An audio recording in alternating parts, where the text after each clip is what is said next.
बिस्मिल्लाहिर्रहमानिर्रहीम। हम कंटिन्यू कर रहे हैं जी अपनी lecture series on the topic of introduction to business.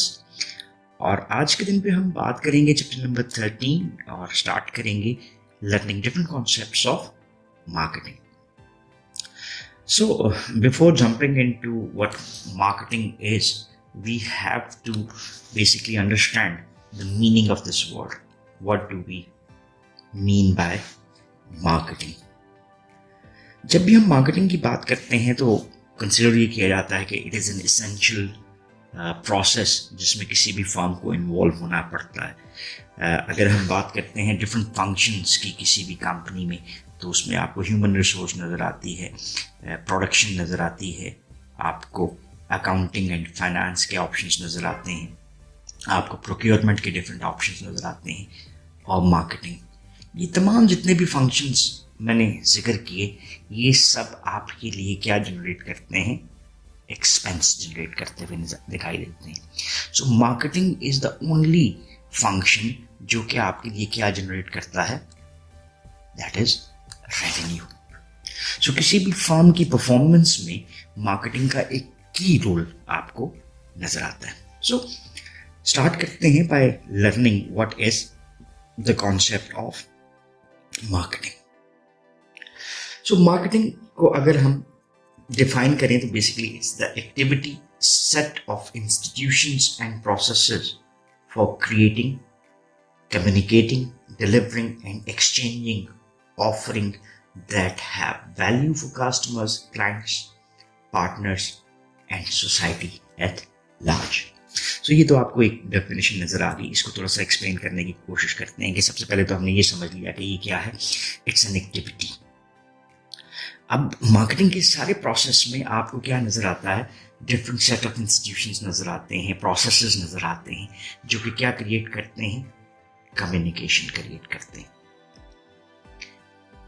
अब कम्युनिकेशन को भी थोड़ा सा अंडरस्टैंड करते हुए चलते हैं कि अगर हम क्या हैं, एक सेलर हैं, तो हम कम्युनिकेट किसके साथ करते हैं? बायर के साथ। सो ये तो आपको एक क्रिएशन ऑफ द कम्युनिकेशन का सिस्टम नजर आ गया। एंड देन जो कम्युनिकेशन हमने क्रिएट किया उसको डिलीवर करना है और एक्सचेंज करना है ऑफरिंग्स को। जैसे ऑफरिंग क्या है कि हम एक प्रोडक्ट के हवाले से अगर बात करें तो उस प्रोडक्ट में हम बंडल ऑफर कर रहे होते हैं। बंडल किसको हम कहते हैं? प्रोडक्ट का साइज क्या है, उसकी यूजेज क्या है, उसकी प्राइस, ये सब चीज़ें उसका एक बंडल क्रिएट करते हैं जिसको हमने एक एक्सचेंज ऑफरिंग कह दिया। That have a value for the customers. So for instance, अगर मैं बात करता हूँ एक लैपटॉप की, अगर लैपटॉप है तो उसमें हार्ड की स्पेस होगी, देन लैपटॉप की स्पीड होगी, उसका स्क्रीन साइज वगैरह वगैरह, ये सब क्या है? ये हमारी एक ऑफरिंग बनती है और जो वैल्यू करेगी कस्टमर के लिए। वैल्यू क्या है कि वो बेनिफिट जो कस्टमर लेना चाहता है वो क्या है? वो क्लाइंट्स भी हो सकते हैं, वो हमारे पार्टनर्स भी हो सकते हैं, और सोसाइटी एट अ लार्ज हो सकती है। सो दिस इज हाउ हम किसको डिफाइन करते हैं? मार्केटिंग को डिफाइन करते हुए नजर आते हैं। सो इसकी सिंपल फॉर्म ऑफ डेफिनेशन उसको भी देखने की कोशिश करते हैं। सो अगर हम ये चीज देखते हैं तो marketing is defined as customer satisfaction at a profit. This is the simplest definition जो कंसिडर की जाती है कि मार्केटिंग में कस्टमर की सेटिस्फेक्शन, जैसे कोई भी प्रोडक्ट सर्विस वो जब एक्वायर करता है तो वो उससे क्या फ़ायदा लेता है और फ़ायदे से वो सेटिस्फाइड है, और जो मार्केटर है उसके बैक एंड के ऊपर उस चीज़ को सेल करके क्या कर रहा है? Marketer is gaining the profit out of it. So ये जो हमने डेफिनेशन देखी, basically this definition is the American marketing association, और उसने मार्केटिंग को इस अंदाज में डिफाइन किया। अगर मार्केटिंग की मीनिंग्स की बात करें तो that means different things to different people. और बहुत सारे लोग मार्केटिंग को किस तरह से समझते हैं? सिंपली सेलिंग और एडवर्टाइजिंग। बात बिल्कुल ठीक है कि marketing is selling and advertising, लेकिन this whole selling and advertising is a part of marketing. लेकिन मार्केटिंग इससे कहीं ज़्यादा भी आपको समझ आती है। जैसे हम बात करेंगे 4 P's ऑफ मार्केटिंग के ऊपर, that is product, then price, place and promotion.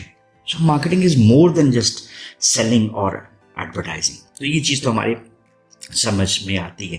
Past में अगर हम बात करते हैं तो marketing focused almost entirely on helping the sellers sell the products.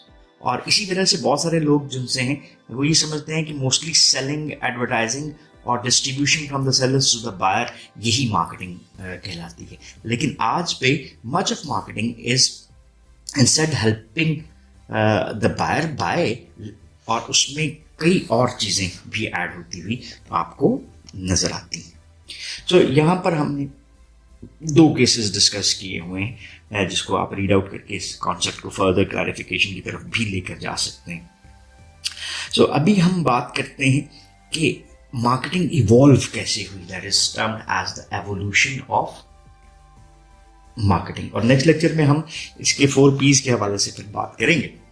So what marketers do at any particular time, वो डिपेंड करता है कि उन्हें क्या करना चाहिए, what they basically need to do, ताकि वो कस्टमर्स की ज़रूरियात को पूरा कर सकें. यहाँ पर हमारे पास कस्टमर्स नीड्स एंड वांट्स का लफ्ज़ आता है. नीड किसको कहते हैं ये भी डिफाइन करना ज़रूरी है, एंड देन हम बात कर लेते हैं साथ ही वांट के ऊपर भी. Need is a felt deprivation. Felt deprivation से क्या मुराद है? किसी भी चीज़ की कमी का एहसास होना. जैसे मुझे प्यास लगी है, a felt deprivation is of a commodity. जैसे पानी भी हो सकता है, वो कोल्ड ड्रिंक भी हो सकता है. अब वांट क्या है? वांट बेसिकली इस नीड की एक चेंज्ड फॉर्म है जिसको हम कहते हैं socialised manifestation of a want, of a need. जैसे चलें जी, मुझे प्यास लगी है तो मैं सादा पानी पी लेता हूँ. एक और बंदा कहता है मुझे प्यास लगी है लेकिन वो सादा पानी बाहर से नहीं पीना चाहता, वो चाहता है कि वो बॉटल वाला पानी पिए, एनी ब्रांड. तो वो सोसाइटी से इन्फ्लुएंस होती है हमारी जो नीड, वो हमारी क्या बनती है? वो हमारी वांट बनती है. इसके साथ एक और लफ्ज़ भी ऐड कर लेते हैं, that is the demand. Basically सारे प्रोसेस को फैसिलिटेट करती है मार्केटिंग. डिमांड क्या है? कि आप परचेजिंग पावर रखते हैं. सो परचेजिंग पावर की सूरत में आप किसी भी चीज़ को एक्वायर कर सकते हैं. सो नीड क्या हुई? एक फेल्ट डेप्रीवेशन. वांट हुई socialized manifestation of that need. और डिमांड क्या है? Willingness and buying a purchasing power to acquire a product. So basically अगर हम बात करें तो ये नीड और वांट क्या है? एक जैसी कभी भी नहीं रहती, ये चेंज होती रहती हैं. सो इसी कॉन्टेक्स्ट में हम बात करते हैं कि ये एवोल्यूशन ऑफ द मार्केटिंग भी नीड्स एंड वांट्स की चेंज की सूरत में आपको चेंज होता हुआ नजर आता है. सो यूनाइटेड स्टेट्स के हवाले से डिफरेंट एराज आपको नजर आते हैं मार्केटिंग के. Production era, selling, marketing concept, customer relationship. So एक और एरा की भी बात करेंगे जो कि आपको ऑनलाइन और आज की टेक्नोलॉजिकल बेसिस की इन्हांसमेंट की तौर पे आपको नजर आता है. So let's start with first one, that is the production era. अगर हम स्टार्ट में यूरोपियन कॉन्टेक्स्ट में बात करते हैं तो जब यूरोप से settlers began their struggle to survive in America, 1900 की बात है ऑलमोस्ट. तो जनरल फिलॉसफी बिजनेस की आपको क्या नजर आती है? वो ये है कि produce as much as you can because there is a limitless market for it. इसको मैं रिलेट करता हूँ कॉन्सेप्ट इकोनॉमिक का है, that is demand and supply. अब देखते हैं, अगर डिमांड ज़्यादा है तो आपको सप्लाई बढ़ानी पड़ती है. तो डिमांड ज़्यादा की सूरत में जो भी चीज़ मार्केट में सप्लाई में होगी वो पूरी होती जाएगी या सेल होती जाएगी. अगर डिमांड 10 की है, मार्केट में चीज़ें 8 हैं, तो 8 की 8 चीज़ें सेल होंगी. अभी भी गैप किसका है? 2 प्रोडक्ट्स का गैप है.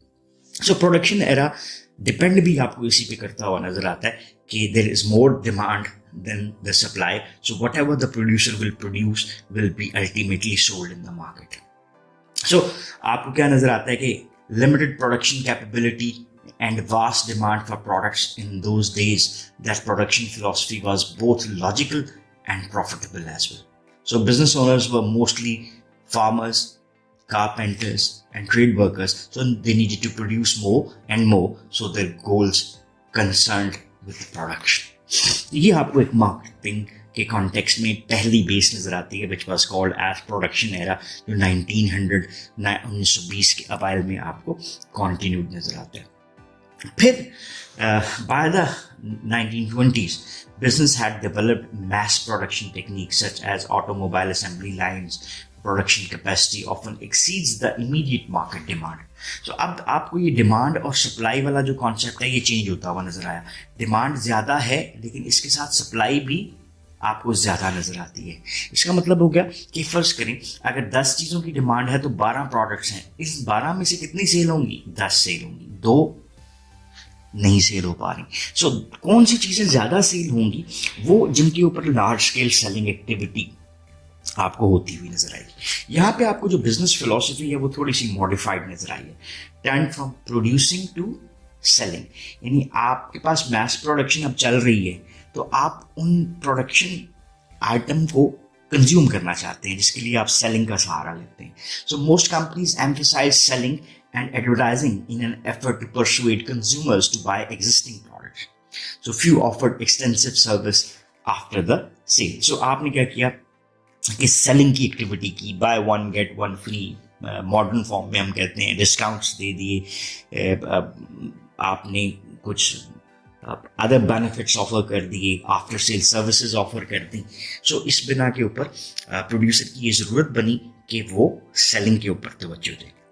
आफ्टर वर्ल्ड वॉर II हम थर्ड एरा में दाखिल होते हैं, marketing concept era. World war II खत्म हुई 1945 में, तो returning soldiers starting new careers and beginning families sparked a tremendous demand for goods and services.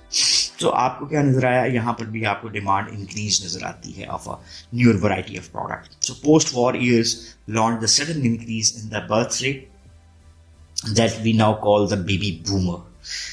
इस एरा के बीच में पैदा होने वाली जो जनरेशन है उसको डेमोग्राफिकली अमेरिकन कॉन्टेक्स्ट में बेबी बूमर्स के नाम से बुलाया जाता है. And also a boom in consumer spending as well. So competition for the consumers dollars was fierce. अब मैं ज़्यादा सेल कर लूँ, दूसरी कंपनी से ज़्यादा अच्छा बनाऊंगा, ज़्यादा सेल करूंगा. So business recognize that they needed to be responsive to the consumers if they wanted to get their businesses, and a philosophy emerged in the 1950s called the marketing concept. Marketing concept के 3 basic parts आपको नजर आते हैं. पहली चीज customer orientation, दूसरी service orientation और तीसरी प्रॉफिट ओरिएंटेशन. तो इसको भी थोड़ा सा समझते हैं. कस्टमर ओरिएंटेशन हम कहते हैं किसी भी चीज को जानना. सो कस्टमर ओरिएंटेशन से मुराद क्या हुई? कस्टमर को जानना, यानी उसकी नीड्स एंड वांट्स क्या हो सकती है. Find out what consumers want and provide it for them. जैसे फॉर इंस्टेंस आज मैं चाहता हूँ कि मैंने एडिटिंग करनी है और एडिटिंग के लिए जो मुझे लैपटॉप रिक्वायर्ड है उसकी स्पेसिफिकेशंस फ़र्क होंगी देन एनी नॉर्मल लैपटॉप. सो उस नीड को आइडेंटिफाई करना. देन आपको सर्विस ओरिएंटेशन नजर आती है कि make sure everyone in the organization has the same objective, that like customer satisfaction, यानी आप कस्टमर को सर्विस प्रोवाइड करना चाहते हैं so that the customer will be satisfied with overall package जो उसको प्रोडक्ट्स और सर्विसेज का मिला के प्रोवाइड किया जा रहा है. So this should be a total and integrated organizational effort. That is, everyone from the president of the firm to the delivery people should be customer oriented. Does that seem to be the norm today? बहुत हद तक आपको ये चीज़ आज के era में भी follow होती हुई नजर आती है. देन आपको थर्ड ओरिएंटेशन नजर आती है, वो है प्रॉफिट ओरिएंटेशन. फोकस किस पे करना है? On those goods and services that will earn the most profit and enable the organization to survive and explain to serve more consumer wants and needs. Profit orientation में हम उन चीज़ों को identify करने की कोशिश करें जो कि हमें रेवेन्यू अर्न करके देती हैं, जिस पे हम ज़्यादा प्रॉफिट्स गेन कर सकते हैं, और फिर हम इसी अंदाज में ऑर्गेनाइजेशन को सर्वाइव भी करवा सकते हैं. By earning more profit we will be able to expand our organization as well, और नई प्रोडक्ट्स एंड सर्विसेज क्रिएट कर सकते हैं जो कि नई नीड्स एंड वांट्स को सर्व कर सकते हैं. सो ये हमारा क्या नजर आता है? मार्केटिंग कॉन्सेप्ट नजर आता है. सो ये आपको प्रोसीड करता हुआ नजर आता है फॉर डेकेड्स, और ये मार्केटिंग कॉन्सेप्ट को इम्प्लीमेंटेशन में भी आपको एक टाइम स्पेंड होता हुआ नजर आता है. So process went slowly during the 1960s and 70s, लेकिन during the 1980s businesses began to apply the marketing concept more aggressively than they had been over the preceding 30 years. So 1950-48 से लेकर 1970-80 तक एक स्लो पेस आपको faster mode में नजर आती है, और इसकी वजह से क्या हुआ, that led to a focus on customer relationship management. इसको हम कहते हैं CRM. दैट इज हम क्या करें, लॉन्ग लास्टिंग रिलेशनशिप क्रिएट करने की कोशिश करें ताकि हम अपने बायर को रिटेन कर सकें. यानी वो हमारे पास एक फिक्रा बोला जाता था होंडा CD70 के हवाले से, मैं थे होंडा ही लेसा. यानी ये ब्रांड लॉयल्टी की बात है कि whenever one wants to purchase a motor bike तो उसके जहन में पहला नाम किसका है, होंडा CD70 का है. सो ये इंपॉर्टेंस गेन कर गया. सो ये आपको क्या नजर आता है, कस्टमर रिलेशनशिप एरा जो 1990s एंड अर्ली 2000 में नजर आता है. और सम manage extended the marketing concept by adopting the practice of customer relationship management. जैसे हमने बताया कि long term value leaded relationship create करें ताकि आप बायर्स को रिटेन रख सकें. देन आपको नजर आता है जो fourth basic concept, that is emerging mobile on demand marketing era. So digital age जो आपको नजर आई उसने आपकी होल मार्केटिंग प्रैक्टिसेस को चेंज कर दिया. So digital age is increasing the consumer power and purchasing marketing towards being on demand, not just always on. Consumers are demanding relevant information exactly when they want it. So लेकिन digital age में आने की वजह से आपके पास information का एक boom नजर आया. कस्टमर के पास मोर कंपैरेटिव एनालिसिस मौजूद होते हैं किसी भी प्रोडक्ट को जब भी वो परचेज करना चाहता है. सो जो आपको सर्चिंग टेक्नोलॉजीज नज़र आती हैं वो प्रोडक्ट इंफॉर्मेशन बेसिस उसको उसने इन्हांस किया. सो consumer share, compare and rate experiences through social media and mobile services, make it all available for 24 hours a day, 7 days a week, 30 days a month as well. सो जैसे जैसे technological growth आपको नज़र आती है उसमें continuity नज़र आती है. कंज्यूमर डिमांड जो हैं वो 4 एरियाज़ में आपको ग्रो करती हुई नज़र आती हैं. पहली चीज़ है दैट इज़ नाउ, दूसरी चीज़ है कैन आई, और तीसरी चीज़ व्हाट इज़ फॉर मी, और fourth one is the simple. क्या है जी, नाउ जैसे digital technology continues to grow तो आपको नाउ में consumer wants to interact anywhere any time. So आज अगर आपको पाकिस्तान में दिन नज़र आ रहा है और तो आप आज दिन के वक्त इंफॉर्मेशन चाहते हैं, और इफ़ अमेरिका में आपको बिजनेस करना है तो रात के वक्त भी they have to be online. So ये चीज़ें आपको मॉडिफाइड नज़र आती हैं 24 hours a day. So they want to do new things with different kinds of information in ways that create value for them. जैसे एग्जाम्पल लेते हैं, a couple wanting to know if they can afford to buy a house, they walk by could simply snap a photo and instantly see the sale price and other property information.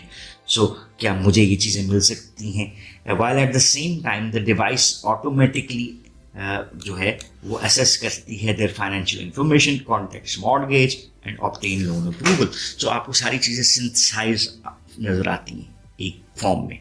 For me, consumers expect all data stored about them to be used to personalize what they experience, or then simple. Consumer expect all interactions to be easy. So ये इसको थोड़ा सा यहाँ से हम इकट्ठा conclude करते हैं कि हमें जो ओवरऑल नज़र आता है कि हमने जो बात की तो हमें customer relationship, marketing concept, selling और प्रोडक्शन, जहाँ से ये चीज़ें स्टार्ट हुई इस तरह से प्रोसीड करती हुई नज़र आती हैं. ये मार्केटिंग एरियाज को यहाँ पे प्रोडक्शन के हवाले से डिफाइन किया गया है. दैट स्टार्टेड फ्रॉम ऑलमोस्ट, जैसे हमने बात की 19 से पहले, और ऑलमोस्ट 1920 के हवाले से. दैन सेल्स एरा आपको नज़र आता है विच इज़ ऑलमोस्ट अराउंड 1960-65. यानी चीज़ों को मिक्सचर में आपको देखिए, यहाँ पे भी आपको ये ओवरलैप नज़र आ रहा है, यहाँ पे भी ओवरलैप नज़र आ रहा है. That is the transition period जहाँ पे हम प्रोडक्शन से शिफ्ट हुए सेल्स पे, सेल्स से शिफ्ट हुए मार्केटिंग कॉन्सेप्ट पे, और देन ये ट्रांजिटरी पीरियड आपको नज़र आता है जो कि कस्टमर रिलेशनशिप का नज़र आता है. एंड आफ्टर 2000 और चीज़ें टेक्नोलॉजिकल इम्प्रूवमेंट्स में भी आपको ये चीज़ें इस तरह से नज़र आती हैं. सो कस्टमर रिलेशनशिप मार्केटिंग और ये चीज़ें आपको ड्राइव करती हुई नज़र आती हैं आज के दिन के हवाले से. So that's all for the lecture. इस लेक्चर में बेसिकली हमने क्या किया है, हमने मार्केटिंग को डिफाइन किया. हमने सिंपल सी डेफिनेशन भी देखी कि customer satisfaction at a profit is termed as marketing, और फिर हमने अमेरिकन मार्केटिंग एसोसिएशन की इस डेफिनेशन को भी अंडरस्टैंड करने की कोशिश की. जो पुराने कॉन्सेप्ट्स थे मार्केटिंग के उनको भी देखा, और फिर हमने एवोल्यूशन ऑफ मार्केटिंग को देखा. सो इंशाल्लाह नेक्स्ट लेक्चर में हम मार्केटिंग मिक्स के ऊपर 4Ps के ऊपर बात करेंगे. Till then, if you still have any questions or queries, so you can ask in the comment section and we would definitely love to answer those. So once again, thanking you. Have a nice time. Allah Hafiz.